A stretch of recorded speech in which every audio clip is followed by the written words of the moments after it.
Hey, Kazim here from TrainerCraft. In this video, we're going to be learning how you can project the right image as a trainer. If you're new here, please subscribe if you haven't done so already. Let's check it out. There are many actions that you can take when it comes to projecting the right image as a trainer, but I'm going to be focusing on how you can make a good first impression. Later on, we're going to be listening to Oiza tell us about some of the things that we can do to project the right image. You know, when people meet us for the first time, they naturally want to size us up so that they know how confident we really are. So you have to make sure that you make your first impression count. And there's also a popular saying that you don't get a second chance to make a good first impression. So for that reason, an awesome first impression is everything, especially for you as a trainer. From my experience, when you're in class with your student for the first time, that first few minutes is very crucial because your students are using that very first few minutes to size you up. They are using it to study you. So you want to make sure that within that first few minutes, you come across as someone who is very confident and very engaging, and not someone who is nervous or boring. If you're able to nail your first few minutes interacting with your student in the classroom, it's naturally going to make the rest of the class much easier for you because you would have gained the respect of your students. Now, keep in mind that making a good first impression doesn't just happen by accident, right? It's something that takes practice. You need to work on it so you know how to make a good first impression when you're starting out your class with your students. Now, I want to share 2 tips with you that can help when it comes to making a good first impression. And my first tip is your dressing and appearance. You know, people often judge us by our appearance most of the time. So people judge us by how we look. So as a trainer, you need to take pride in how you look. You want to make sure that you're looking smart and sharp at all times as a trainer. So it's also going to help if you know a little bit of fashion. So you know how to combine your clothes, for example.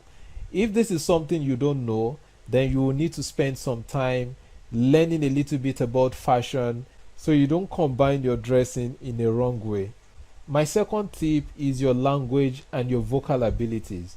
In a bit, Oiza is going to walk us through some other projection like body language and the rest. But what I'm going to mention here quickly is that make sure that you maintain good eye contact when you're conversing with your students, because this also shows confidence. It shows that you're confident when you're maintaining good eye contact with your students. Just like when we're meeting a person for the first time, that first encounter most of the time is all we get to know about the person. And the truth is that can have lasting effect. And this is because as human beings, we're built to hold on to first impression. And this is no different in the classroom as well. So when you're starting your class, be sure to start with a good first impression. If you start your class with a bad first impression, it's going to really be difficult for you to recover from, regardless of how good your presentation slides are. Oiza? All right, I'll wrap up from where Kazim stopped with this next aspect on projecting the right image with other kinds of projections in terms of body language and vocal projections. Now, body language is a form of non-verbal communication that is just as important as verbal communication. Body language communicates to your audience the internal environment of your state of being in terms of your feelings and whatever agitations you may have going on, if you're feeling that. Most times, you see, we are all aware of this and we're not usually in control of it. But it is important that not only are we aware of it, but we're also in control and that we are able to manage what we communicate here. In an in-person class, your students are able to read your body language and assess things going on with you and how you're feeling. And, this happens in real time. They're able to note your confidence or lack of and to tell how comfortable you are in that space. Now, one reason it is important to be in control of your body language and to ensure you communicate the right thing is that it helps in selling whatever idea or knowledge you're trying to pass across. It is more difficult to sell what you don't believe in, and students are quick to pick on this. Remember, they are most likely simply staring at you for the duration of your lessons. Now, you might have an unfortunate situation where you have a student willing to test and shake your control of the class because they have detected from your body language that you're not too confident or comfortable there. You will have the additional distraction of that student to contend with.